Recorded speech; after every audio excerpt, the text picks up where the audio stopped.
You've probably heard some stories of some experiences people have had with very horrific people who I like to call creatures. You may even have one of yourself. You may even have a personal experience with what I like to call a creature. Why do I call them that? It's because they've done things so despicable, it's not even comfortable to call them a human, just like P. Diddy and what he's being charged of.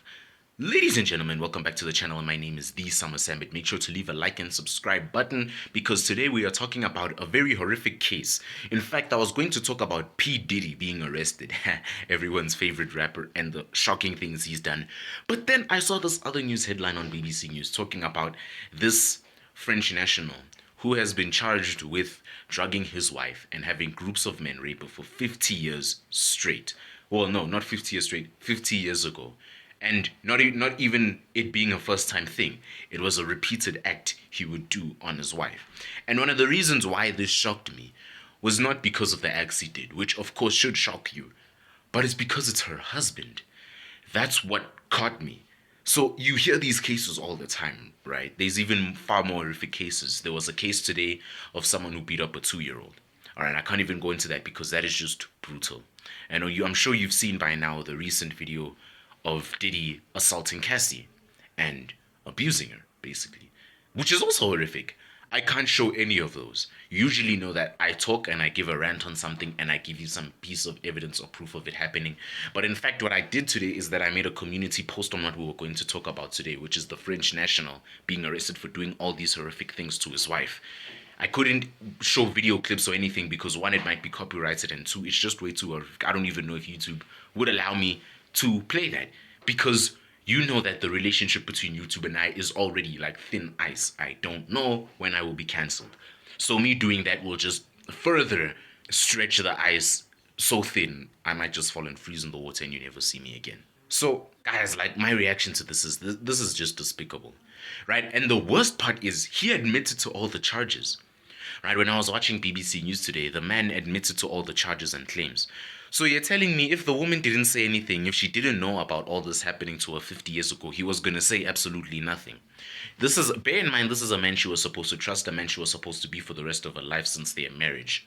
Because if you're a Christian or a God-fearing person, you'll know that divorce isn't really taken lightly in religion side, like in the religion side of things. So divorce wasn't really an option for them, especially on the fact that they lived at a time in France where that wasn't really a popular thing. Usually 50 years ago in France today, you married someone, you'd stay with them forever until death did you apart, just like the oath says.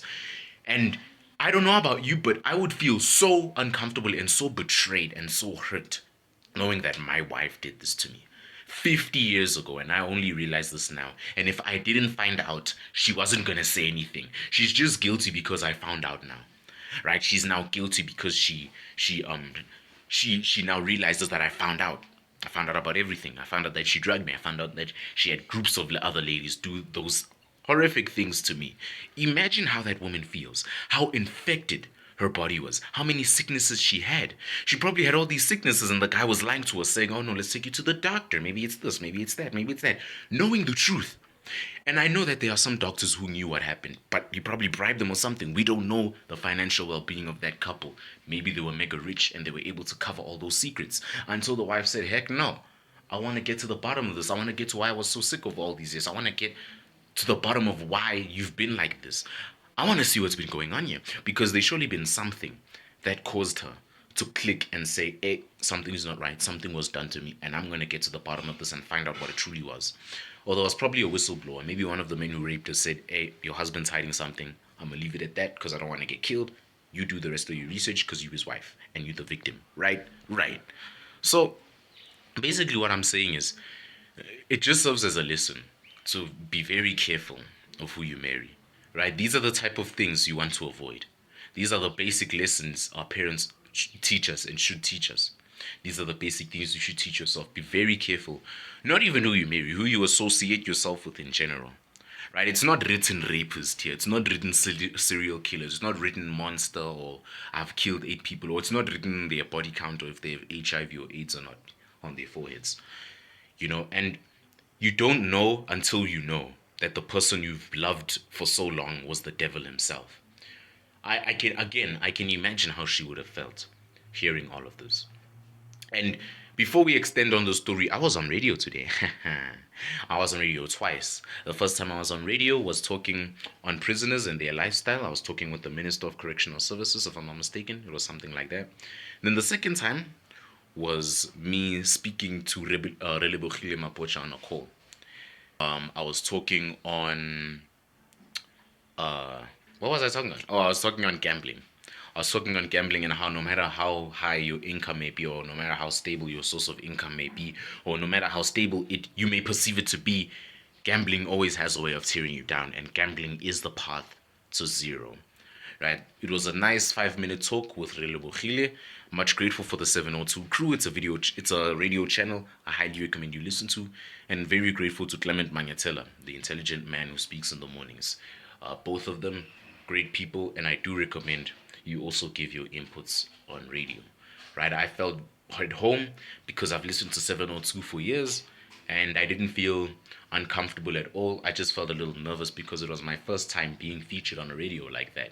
You know, they say your name on radio and everybody's listening to what you gotta say, so you can imagine how that was. But it's a way of exposure for me, and this is definitely not my first time exposing myself on video. Watch me. Watch me get famous through a chain of videos. Because I did mention earlier I'm going to change the way I expose myself in the media. Right? I'm going to change my exposure. I'll be more open to podcasts and radio interviews and so forth. And I'll take over social media. I will be the most researched thing on top of David Gennaro, more than Thabo Bester, and even freaking Joseph Dari. I will be the most researched thing in this country. Mark my words. Give me like 5 months. All right. So back to this lady's case. Again, the lesson is be very careful who you marry. And yeah, it's just what I wanted to talk to you guys about. Make sure to leave a like and subscription because it helps so much. All right. That's about it. Goodbye.